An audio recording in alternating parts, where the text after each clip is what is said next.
আজকে আমরা এমন এক চরিত্রের গল্প নিয়ে কথা বলবো যে নিজেকে পুরোপুরি বদলে ফেলার চেষ্টা করছে। আর কার জন্য জানেন? এমন একজনের জন্য যে তার মুখও দেখতে চায় না। চলুন শুরু করা যাক কামিয়ারের এই অদ্ভুত জার্নি।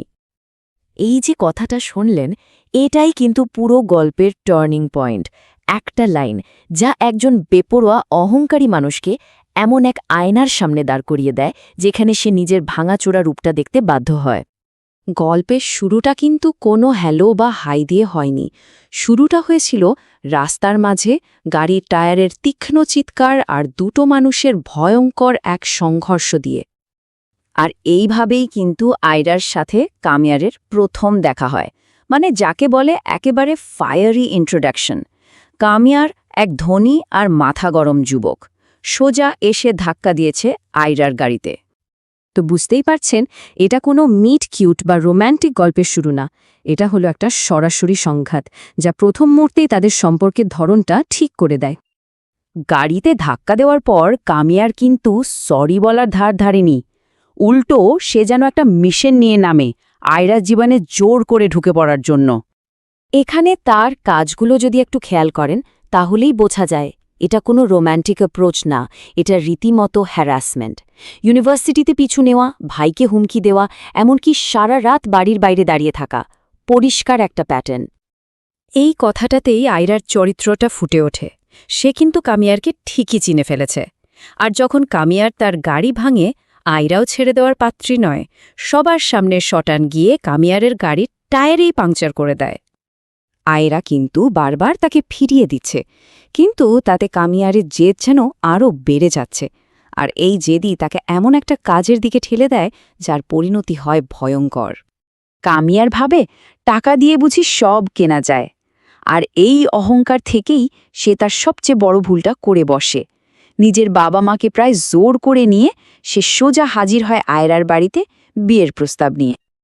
আয়রার বাবা কিন্তু কামিয়ারের এই টাকার গরমে একদমই প্রভাবিত হন না। তিনি একজন আত্মমর্যাদা সম্পন্ন মানুষ। তিনি এই লোক দেখানো নাটকের পেছনের ফাঁপা দিকটা ঠিকই ধরে ফেলেন আর পুরো সিদ্ধান্তটা তার মেয়ের ওপর ছেড়ে দেন। আর এরপর শুরু হয় কামিয়ারের অহংকার ভাঙ্গার পালা। প্রথমে আয়রার বাবা তাকে যা বলেন তা তার অস্তিত্বকেই নাড়িয়ে দেয়। বাবার পর এবার আয়রার পালা। সে শুধু বিয়ের প্রস্তাবটাকেই নয়, কামিয়ারের পুরো চরিত্রটাকেই সবার সামনে ছুঁড়ে ফেলে দেয়। আর সব শেষে আসে সেই লাইনটা, সেই চরম সত্যি যা কামিয়ারের সব অহংকার চুরমার করে দেয়। এই একটা কথা তার ভেতরটা একেবারে ভেঙে দেয়। দুই পরিবারের সামনে এমন অপমান, জীবনে প্রথমবার কামিয়ার এমন একটা পরিস্থিতির মুখোমুখি হল যেখান থেকে সে টাকা বা ক্ষমতা দিয়ে বের হতে পারল না। আয়রার কথাগুলো তার মাথায় ঘুরতে থাকে, আর এখান থেকেই তার ভেতর একটা গভীর সংকট তৈরি হয়। এই ঘটনার পর কামিয়ার যেন একেবারে গুটিয়ে যায়। অনেক ভাবার পর তার দাদার সাথে কথা বলে সে এমন একটা সিদ্ধান্ত নেয় যা কেউ ভাবতেও পারেনি। সে অফিসে যাওয়া শুরু করে। মানে তার পরিবর্তনটা দেখুন একবার। যে ছেলেটা পার্টি, বাবার সাথে ঝগড়া আর দায়িত্ব এড়ানো ছাড়া কিচ্ছু বুঝত না, সেই ছেলে এখন রাত 9টা পর্যন্ত অফিসে থাকছে, অযোগ্য ডিরেক্টরদের চাকরি থেকে বের করে দিচ্ছে আর কোম্পানির লোকসান নিয়ে মাথা ঘামাচ্ছে। কি বিশাল পরিবর্তন! আর সে শুধু অফিসে গিয়েই থেমে থাকেনি, সে খুঁজে বের করে যে কোম্পানিতে 4 কোটি টাকার একটা বিশাল লোকসান হয়েছে। আর সাথে সাথেই এমন সব কঠোর পদক্ষেপ নিতে শুরু করে যা দেখে তার বাবা পর্যন্ত অবাক হয়ে যান। বাবার সাথে এই কথাগুলো শুনলেই বোঝা যায় কামিয়ারের ফোকাসটা বদলে গেছে। এখন তার জেদটা শুধু আয়রাকে পাওয়ার জন্য না, বরং নিজেকে প্রমাণ করার জন্য। সে নিজের একটা পরিচয় তৈরি করতে চায়। কামিয়ার তো নিজেকে বদলানোর চেষ্টা করছে, ঠিক আছে, কিন্তু প্রশ্নটা হলো, একজন মানুষ কি আসলেই এত সহজে বদলে যেতে পারে? আর তার এই পরিবর্তনকেই তার অতীতের করা ভুলগুলোকে মুছে দিতে পারবে? তার ভালো কাজগুলোর প্রভাবও কিন্তু পড়তে শুরু করেছে। কিন্তু সমস্যা হলো তার অতীতটা ছায়ার মতো সবার পিছু নিয়েছে। এখানে দেখুন পরিস্থিতিটা কতটা জটিল। একদিকে সে আয়রার বোনের বাগদানের একটা সমস্যা লুকিয়ে সমাধান করে দিচ্ছে, অন্যদিকে তার পুরনো এক বন্ধু আয়রাকে গিয়ে হুমকি দিচ্ছে, এমনকি আয়রা নিজেও কিছুটা দ্বিধায় ভুগছে। আর তার বাবা তো এখনও বিশ্বাসই করতে পারছে না যে সে বদলে গেছে।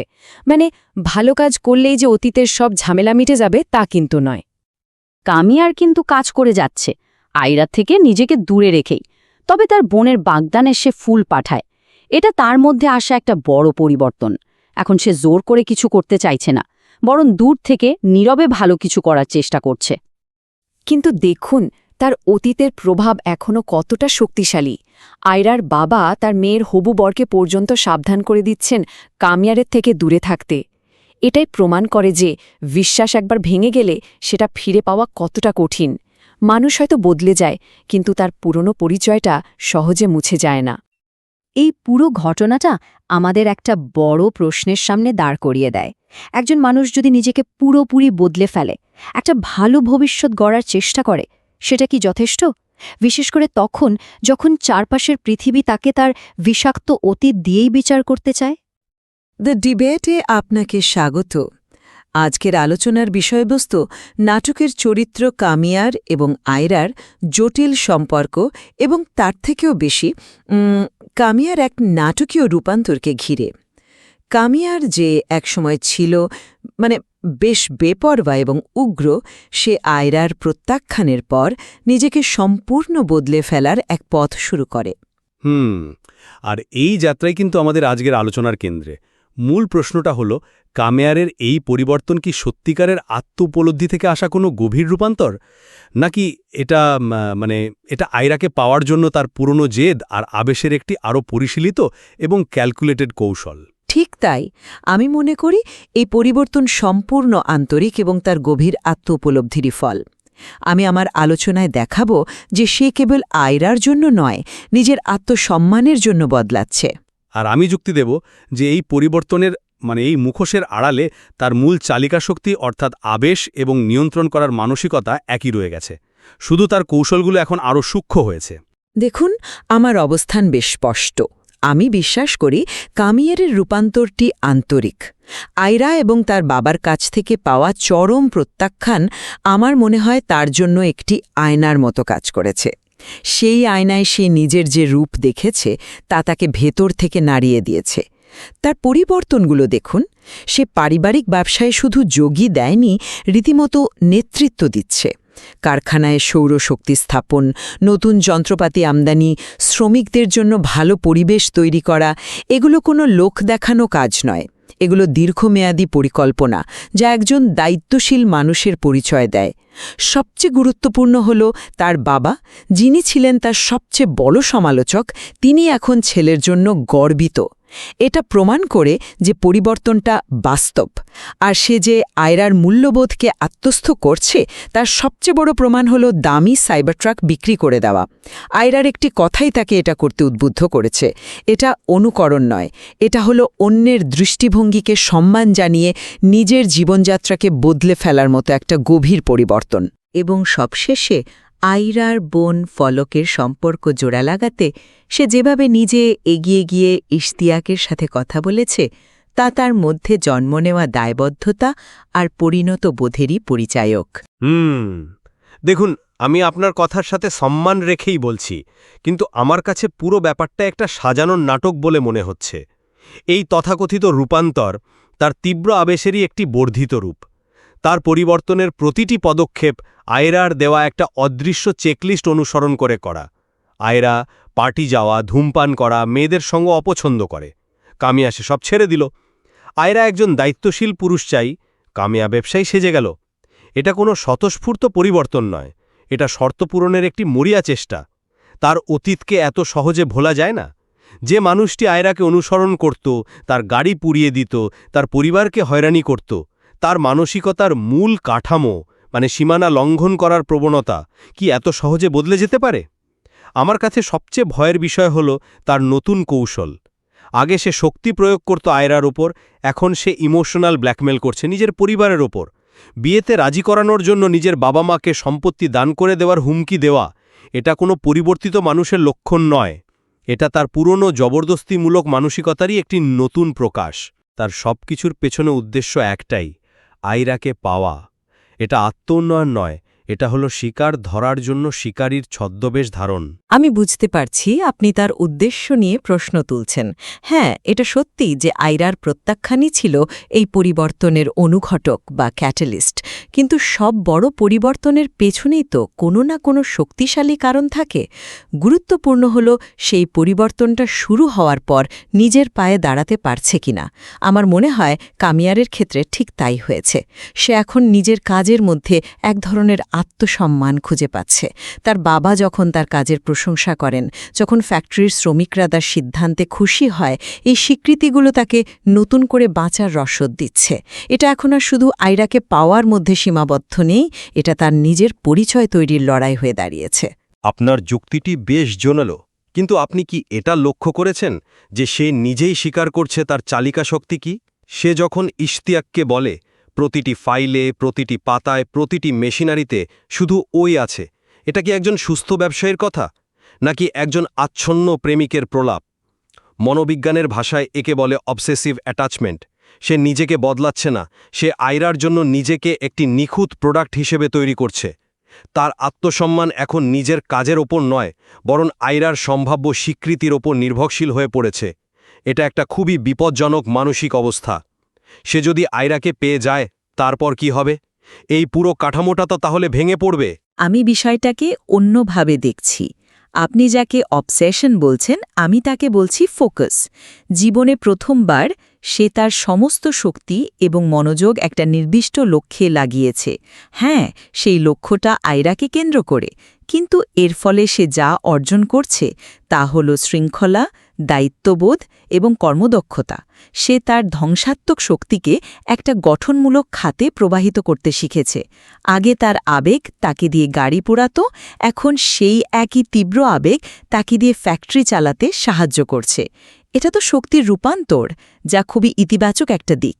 শক্তিকে প্রবাহিত করা আর শক্তির উৎসকে বোঝা দুটো ভিন্ন জিনিস। সে তার মূল সমস্যা অর্থাৎ প্রত্যাখ্যান মেনে নিতে না পারার অক্ষমতাকে মোকাবেলা করছে না। সে কেবল প্রত্যাখ্যানকে এড়িয়ে যাওয়ার জন্য নিজেকে বদলানোর অভিনয় করছে। ধরুন একজন জুয়ারি তার সব টাকা হেরে যাওয়ার পর জুয়া খেলা ছেড়ে দিল। এর মানে এই নয় যে সে তার আসক্তির মূল কারণটা বুঝতে পেরেছে। সে শুধু পরিণতির ভয়ে নিজেকে গুটিয়ে নিয়েছে। কামিয়ারের অবস্থাও তাই। সে আয়রাকে হারানোর ভয়ে এই নতুন রূপ ধারণ করেছে। যদি কোনোদিন আয়রা তাকে বলে যে তার এই ব্যবসায়ী রূপটা ভালো লাগছে না, তার আগের বেপরোয়া কামিয়ারকেই ভালো লাগত, আমার বিন্দুমাত্র সন্দেহ নেই সে আবার আগের রূপে ফিরে যেতে এক মুহূর্ত দ্বিধা করবে না। কারণ এই পরিবর্তনের ভিত্তিটা তার নিজের উপর নয়, আয়রার পছন্দের উপর দাঁড়িয়ে আছে। কিন্তু তার কাজের পদ্ধতি তো আমূল বদলে গেছে। আগে সে যা করত তা ছিল তাৎক্ষণিক এবং ধ্বংসাত্মক। এখন তার প্রতিটি পদক্ষেপ দীর্ঘমেয়াদী এবং গঠনমূলক।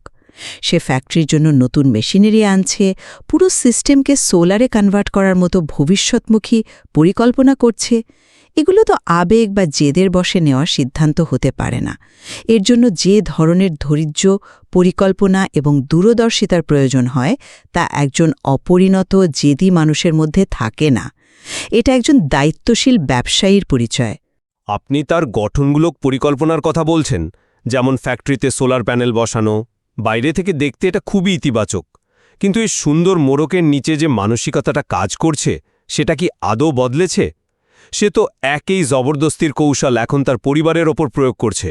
বিয়ের প্রস্তাব নিয়ে যাওয়ার জন্য পরিবারকে ব্ল্যাকমেইল করা, যদি আপনারা না যান আমি সব সম্পত্তি চ্যারিটিতে দিয়ে দেব। এটা কোন ধরনের পরিবর্তন?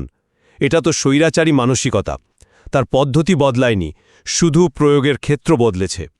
আগে সে আয়রার ওপর শারীরিক এবং মানসিক জবরদস্তি করত, এখন নিজের বাবা মায়ের ওপর আর্থিক এবং মানসিক জবরদস্তি করছে। অস্ত্রটা বদলেছে, কিন্তু মানসিকতা একই রয়ে গেছে। আমি আপনার সাথে একমত যে তার বাবা মাকে চাপ দেওয়ার পদ্ধতিটা প্রশ্নবিদ্ধ। এটা হয়তো তার পুরনো সত্তার একটা ছাপ যা এখনও পুরোপুরি মুছে যায়নি। কিন্তু আপনি তার ডেসপেরাসিয়ন বা মরিয়া অবস্থাটা দেখুন। সে এমন একটা পর্যায়ে পৌঁছেছে যেখানে সে তার পুরনো পরিচয় থেকে বেরিয়ে আসতে মরিয়া হয়ে উঠেছে। সে সবাইকে, বিশেষ করে নিজেকে প্রমাণ করতে চায় যে সে বদলে গেছে।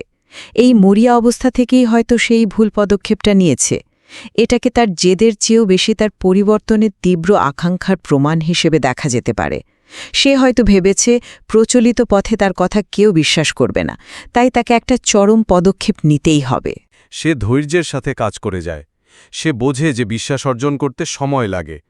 কামিয়ারের এই পদক্ষেপ প্রমাণ করে যে সে এখনও তাৎক্ষণিক ফলাফল চায়, যা তার পুরনো অধৈর্য স্বভাবেরই অংশ। সে এখনও প্রক্রিয়াকে সম্মান করতে শেখেনি, সে শুধু ফলাফল চায়। আর তার সেই কাঙ্ক্ষিত ফলাফল হল আইলাকে পাওয়া।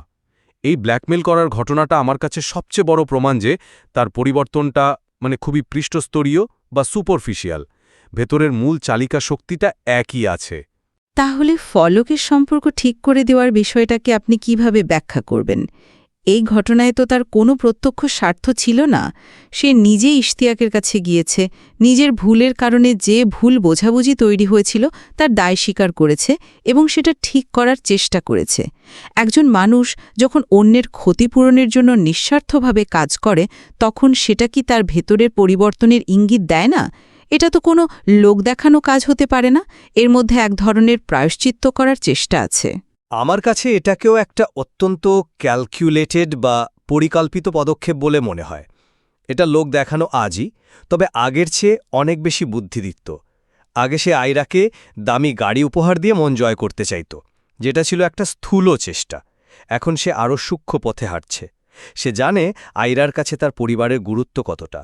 ফলকের সম্পর্ক ঠিক করে দিয়ে সে শুধু ইশতিয়াকের কাছে ভালো সাজছে না, সে পুরো পরিবারের কাছে নিজেকে একজন হিরো হিসেবে প্রতিষ্ঠা করছে। সে একটা কৃতজ্ঞতার বোঝা চাপিয়ে দিচ্ছে, যাতে ভবিষ্যতে আয়রা বা তার পরিবার তাকে প্রত্যাখ্যান করতে দ্বিধাবোধ করে।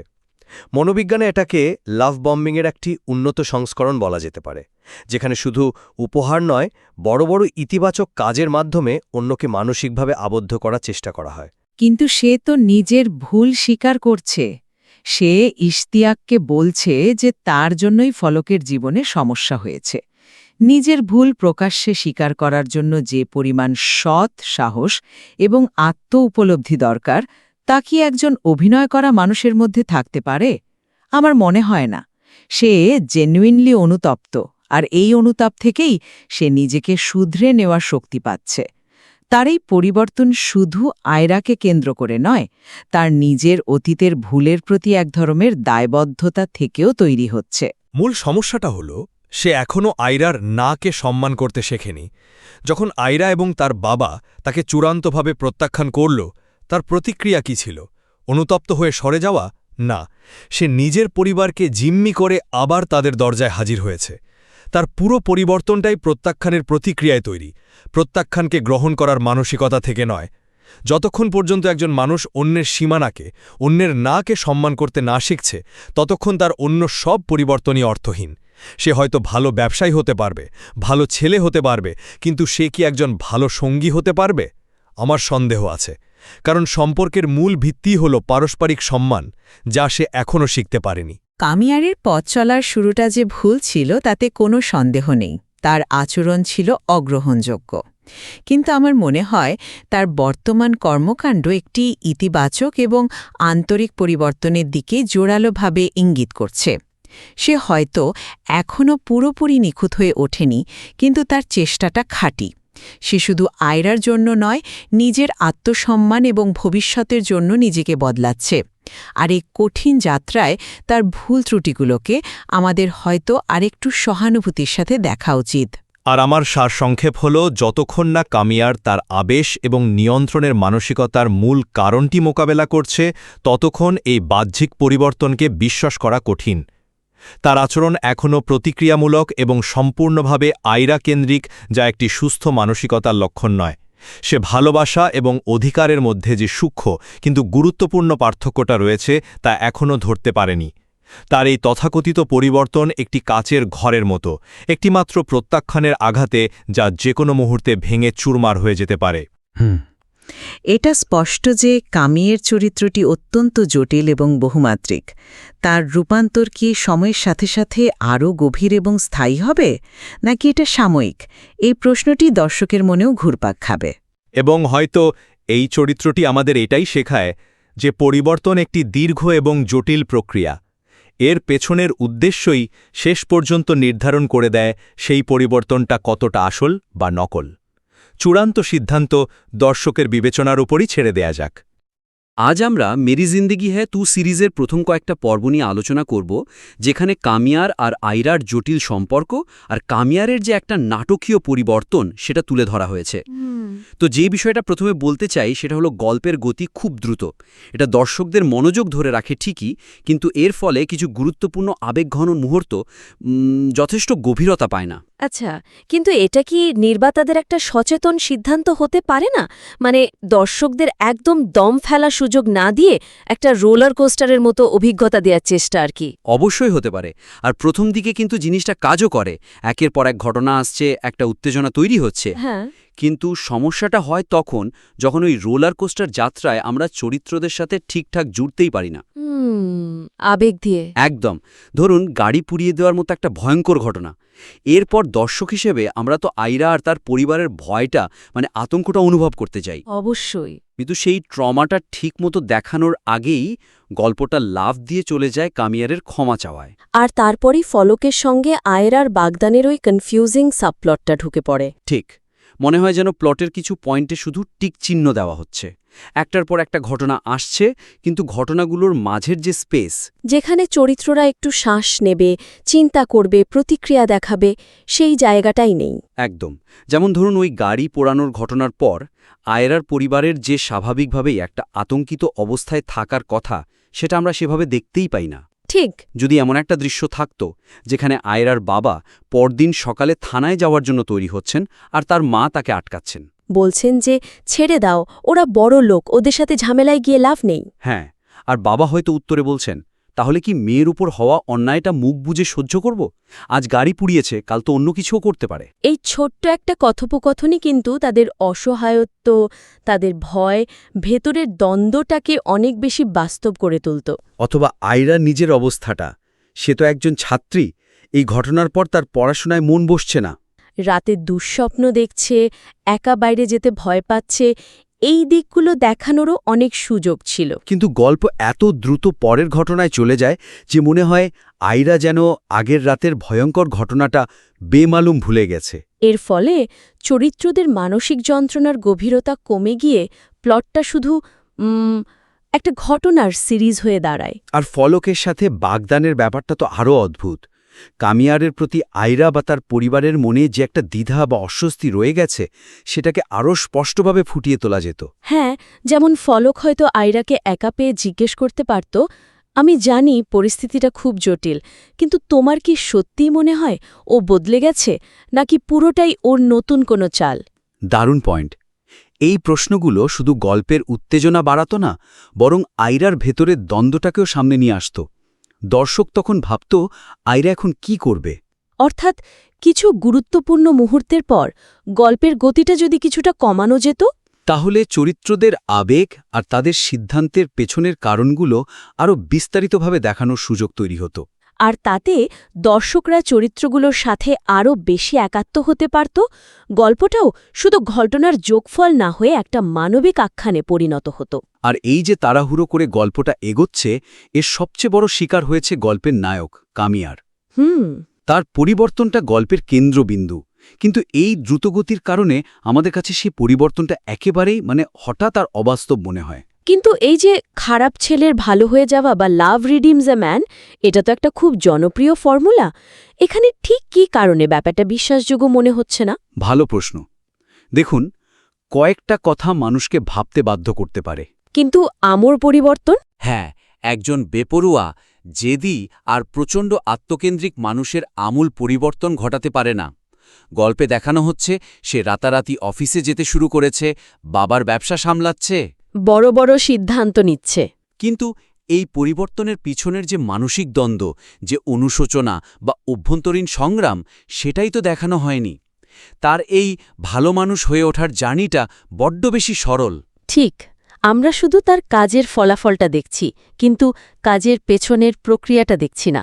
আর তাই প্রশ্ন জাগে, তার এই পরিবর্তন কি সত্যিই নিজেকে শুধরানোর জন্য, নাকি শুধু আয়রাকে পাওয়ার একটা কৌশল? এই বিষয়টা একদমই অস্পষ্ট থেকে যায়। আর দর্শক হিসেবে আমরা দ্বিধায় থাকি যে তার এই ভালো মানুষইটা কতদিন টিকবে। এই জায়গাটাতেই কামিয়ারের পরিবর্তনের পেছনের মানসিক দ্বন্দ্বকে আরও স্পষ্টভাবে তুলে ধরা প্রয়োজন, যাতে তার রূপান্তরটি শুধু বাহ্যিক না হয়ে অভ্যন্তরীণ বলেও মনে হয়। যেমন অফিসে কাজ করার সময় তার পুরনো জীবনের প্রতি আকর্ষণ আর নতুন দায়িত্বের মধ্যে একটা টানাপড়েন দেখানো যেত। হ্যাঁ, ঠিক। একটা উদাহরণ দিই, ধরুন এক সন্ধ্যায় কামিয়ার গভীর রাত পর্যন্ত অফিসে কাজ করছে, এমন সময় তার বন্ধুদের ফোন এলো। আচ্ছা। তারা তাকে একটা বড় পার্টিতে ডাকছে। কামিয়ার ফোনের স্ক্রিনের দিকে তাকিয়ে আছে, তার চোখে পুরনো জীবনে ফিরে যাওয়ার একটা লোভ স্পষ্ট। কয়েক মুহূর্ত দ্বিধা করে একটা দীর্ঘ শ্বাস ফেলে সে ফোনটা কেটে দিয়ে আবার ফাইলের দিকে মনোযোগ দিল। চমৎকার! এই ছোট্ট একটা দৃশ্যই কিন্তু তার ভেতরের লড়াইটাকে হাজারটা সংলাপের চেয়ে ভালোভাবে ফুটিয়ে তুলত।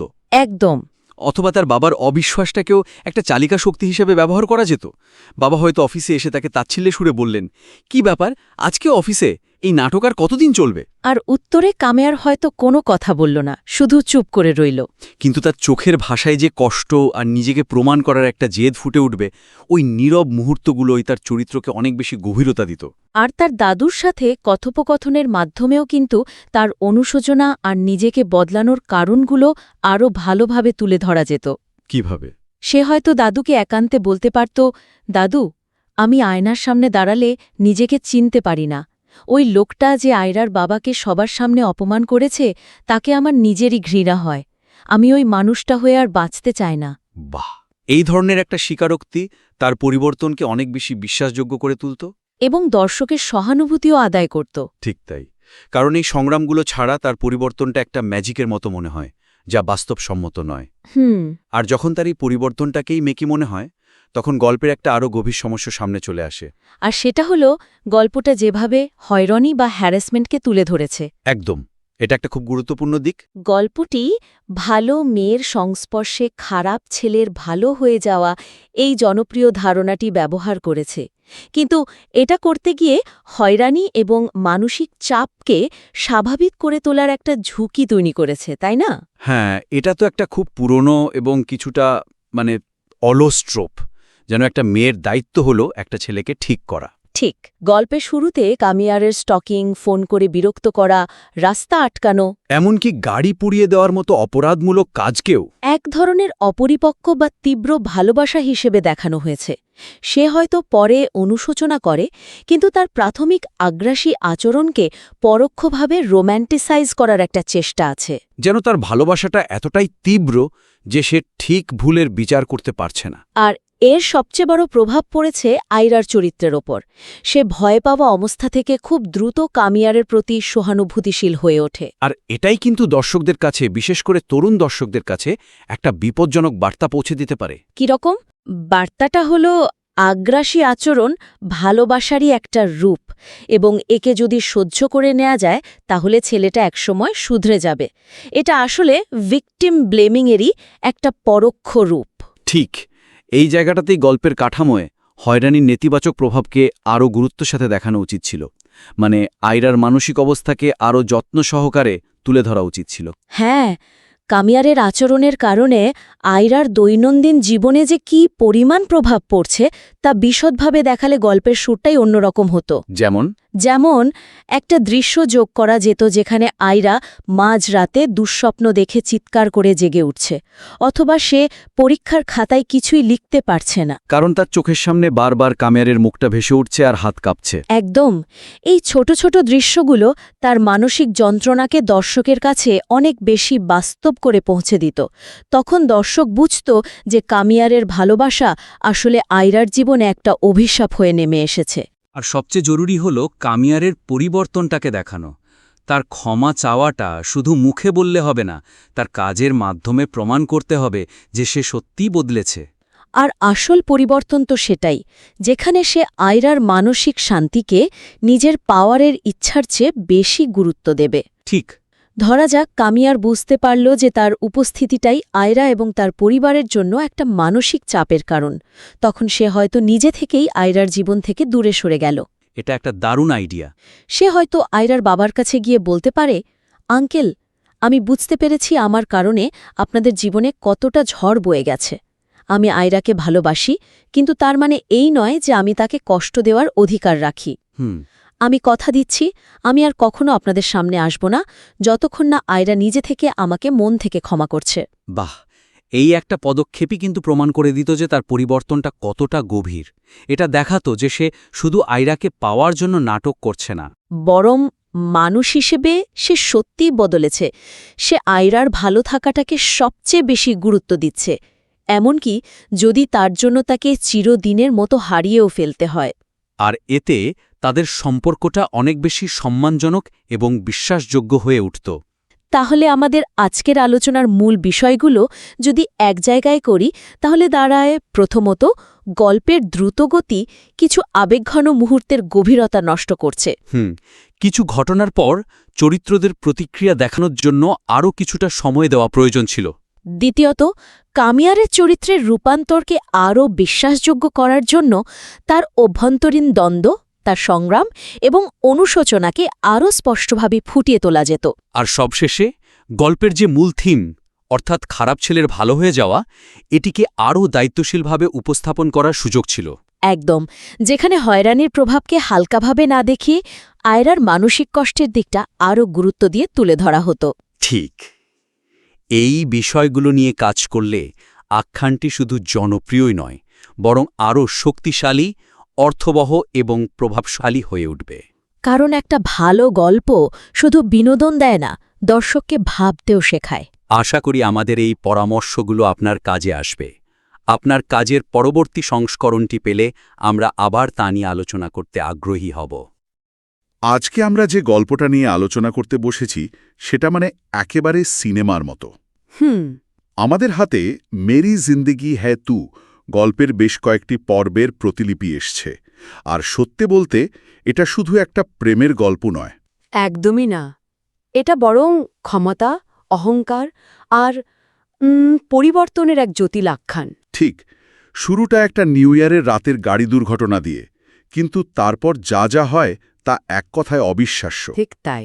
আপাতদৃষ্টিতে দেখলে মনে হবে এটা এক ধনী বিগড়ে যাওয়া ছেলে আর এক মধ্যবিত্ত আত্মসম্মানী মেয়ের সংঘাতের গল্প। হ্যাঁ, খুবই চেনা ছক। কিন্তু আমরা যদি একটু গভীরে যাই, তাহলে দেখব চরিত্রগুলোর মধ্যে এক অদ্ভুত মনস্তাত্ত্বিক টানাপোড়েন চলছে। আমাদের আজকের আলোচনার উদ্দেশ্য হল সেই টানাপোড়েনের রহস্যটা খুঁজে বের করা। মানে কিভাবে চূড়ান্ত ঘৃণা থেকে একটা সম্পর্কের বীজ তৈরি হতে পারে, তাই তো? একদম, সেটাই আমরা খতিয়ে দেখব। তাহলে চলুন শুরু করা যাক। ঘটনাটা খুবই সাধারণ। মেডিকেল ছাত্রী আয়রা তার ভাই নাদিরকে নিয়ে বাড়ি ফিরছে, আর ক্লান্ত নাদিরের গাড়ি ধাক্কা মারে কামিয়ার সোহেল নামের এক প্রচণ্ড ধনী তরুণের গাড়িতে। আর এখান থেকেই শুরু হয় নাটকের। হ্যাঁ, কামিয়ারে প্রথম কথাই ছিল বাবার পয়সা ওড়াতে লজ্জা করে না। ভাবুন একবার, এই একটা কথাতেই যেন পুরো সংঘাতের মঞ্চটা তৈরি হয়ে যায়, তাই না? একদম। ওই একটি বাক্য শুধু তার অহংকার প্রকাশ করে না, কামিয়ারের পুরো বিশ্ববিখ্যাটা তুলে ধরে। মানে ওর কাছে মানুষের পরিচয় বা যোগ্যতা নয়, আর্থিক অবস্থানটাই শেষ কথা। ঠিক। আর অন্যদিকে আয়রা, যে একজন ডাক্তার হতে চলেছে, তার কাছে পরিস্থিতির সামাল দেওয়া এবং ভাইয়ের সম্মান বাঁচানোই ছিল মূল লক্ষ্য। এখানেই দুটি ভিন্ন জগতের সংঘাতটা স্পষ্ট হয়ে ওঠে। একজন ক্ষমতার দম্ভে অন্ধ, অন্যজন যুক্তিতে আর আত্মসম্মানে স্থির। কিন্তু বিষয়টা তো শুধু কথা কাটাকাটিতে থেমে থাকেনি। আয়রা যখন কামিয়ারের ঔদ্ধত্যের জবাব দেয় এবং পরে তার ক্ষমা প্রত্যাখ্যান করে, কামিয়ার যা করে তা মানে অবিশ্বাস্য। আয়রার পরিবারের নতুন কেনা গাড়িটা পুড়িয়ে দেয়। হ্যাঁ, এটা তো শুধু প্রতিশোধ নয়, এটা একটা ভয়ঙ্কর বার্তা দেওয়ার চেষ্টা। আমি ভাবছি একজন মানুষ কতটা মরিয়া বা ক্ষমতার দম্ভে অন্ধ হলে এমন কাজ করতে পারে। এটা একটা দারুণ প্রশ্ন, কারণ এই গাড়ি পুড়িয়ে দেবার ঘটনাটা শুধু রাগ বা ক্ষমতার প্রদর্শন নয়। তাহলে কি? মনস্তত্ত্বের ভাষায় এটাকে এক ধরনের নার্সিসিস্টিক ইনজুরির প্রতিক্রিয়া বলা যেতে পারে। Narcissistic injury? হ্যাঁ, মানে আয়রার প্রত্যাখ্যান, বিশেষ করে একজন সাধারণ মেয়ের কাছ থেকে আসা প্রত্যাখ্যান, কামিয়ারের অহংকে এমনভাবে আঘাত করেছে যে সে নিজের নিয়ন্ত্রণ প্রমাণ করার জন্য একটা চরম ধ্বংসাত্মক পথ বেছে নিয়েছে। আচ্ছা। সে বোঝাতে চেয়েছে, আমাকে প্রত্যাখ্যান করার পরিণাম এমনই হয়। এটা তার ভেতরের গভীর নিরাপত্তাহীনতাকেই আসলে তুলে ধরে। বাহ, এই দৃষ্টিকোণটা দারুণ। তার মানে তার এই আগ্রাসনটা আসলে তার দুর্বলতারই প্রকাশ। অনেকটাই তাই। কিন্তু এর পর সে যা শুরু করে তা আরও অদ্ভুত। আগ্রাসনটা বদলে গিয়ে এক ধরনের আবেশ বা অবসেশনে পরিণত হয়। সে আয়রার পিছু নিতে শুরু করে হসপিটাল, ইউনিভার্সিটি। একদম, মানে রীতিমতো স্টকিং। হ্যাঁ, স্টকিং। এমনকি তার বাড়ির সামনে সারা রাত দাঁড়িয়ে থাকে। প্রতিলিপি থেকে বোঝা যায় সে আয়রাকে সরাসরি বলে দেয় যে না বলার কোনো সুযোগ তার কাছে নেই। এটা তো রীতিমতো হয়রানি। অবশ্যই।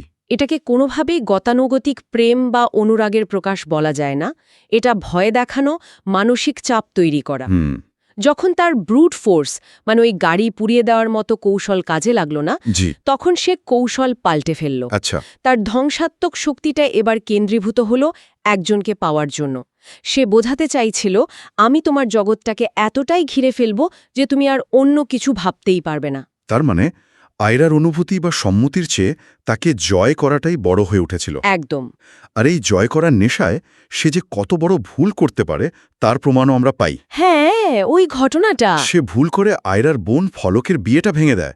সে ভেবেছিল ইশতিয়াকের সাথে আয়রার বিয়ে ঠিক হয়েছে। তাই সে সোজা ইশতিয়াকের অফিসে গিয়ে তাকে হুমকি দিয়ে আসে। ভাবা যায়। এই ঘটনাটা গল্পের একটা গুরুত্বপূর্ণ মোড়। এটা দেখায় যে তার আবেশটা এতটাই তীব্র যে এর পার্শ্ব প্রতিক্রিয়া নিয়ে সে বিন্দুমাত্র চিন্তিত নয়। ফলকের জীবন নষ্ট হয়ে যাচ্ছে, একটা পরিবার অপদস্থ হচ্ছে, এগুলো তার কাছে গৌণ। তার একমাত্র লক্ষ্য আয়রা। তার এই কার্যকলাপ আয়রার ব্যক্তিগত জীবন ছাড়িয়ে তার পুরো পরিবারকে প্রভাবিত করতে শুরু করে, যা সংঘাতকে আরও তীব্র করে তোলে। একদম। আর এই সব কিছুর ক্লাইম্যাক্স হয় তখন যখন কামিয়া তার অনিচ্ছুক বাবা মাকে প্রায় জোর করে আয়রার বাড়িতে বিয়ের প্রস্তাব নিয়ে যায়। ওহ, ওই সিনটা! এখানেই গল্পের সবচেয়ে বড় বিস্ফোরণটা ঘটে। আয়রা এবং তার বাবা তাকে ফিরিয়ে দেয়, কিন্তু শুধু ফিরিয়েই দেয় না, তাকে যেন একটা আয়না দেখিয়ে দেয়। হ্যাঁ, এবং আয়রার বলা কথাগুলো ছিল সবচেয়ে ধারালো। প্রতিলিপিতে লেখা আছে, সে কামিয়াকে বলে, তুমি নিজের সাহারা হতে পারো না, অন্যের হাত কি ধরবে? সাহারা মানে আশ্রয় বা অবলম্বন। ঠিক।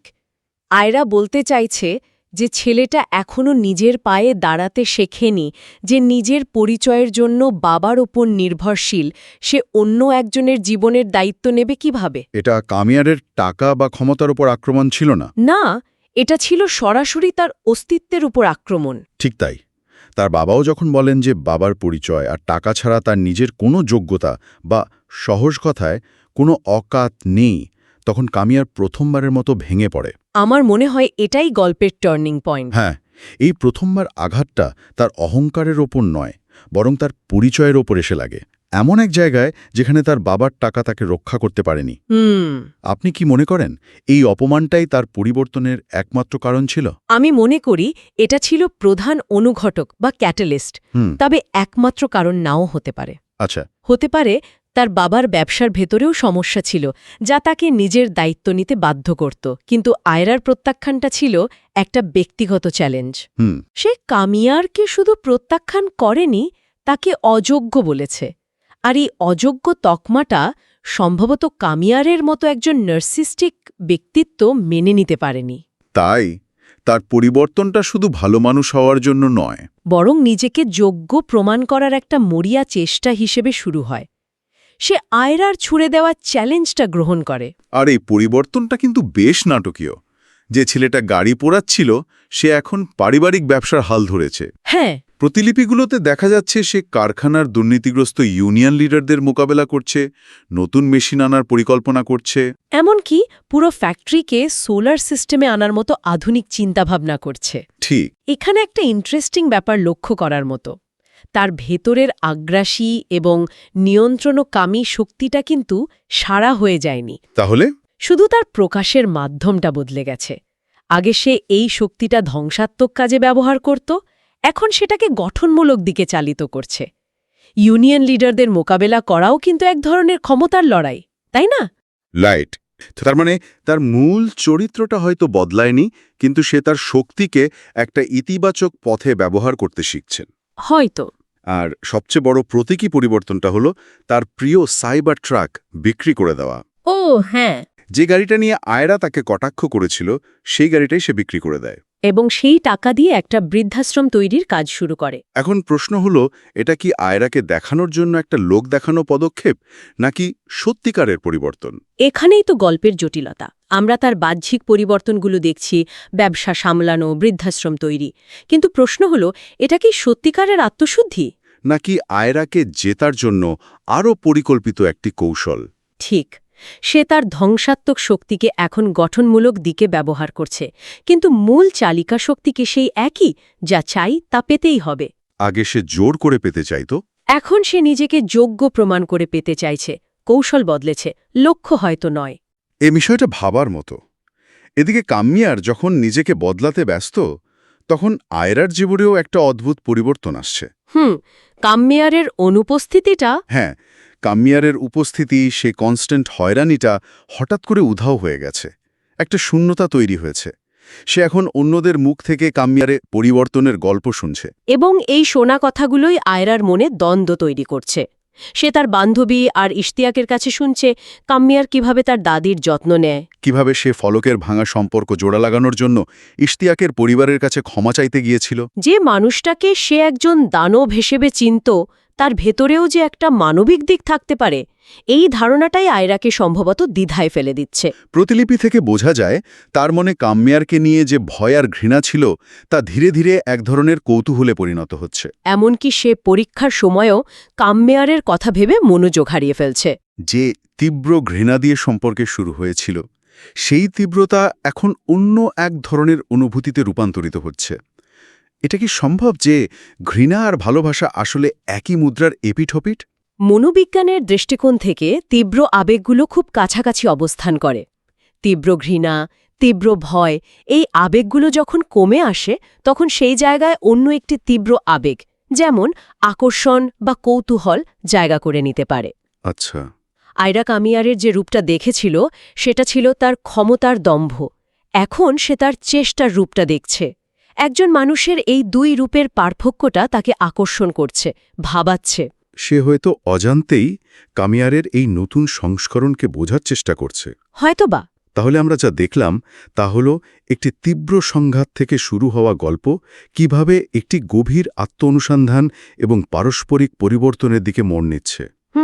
কামিয়ার একজন ধ্বংসাত্মক ব্যক্তি থেকে একজন গঠনমূলক মানুষে রূপান্তরিত হওয়ার চেষ্টা করছে, অন্তত বাহ্যিকভাবে।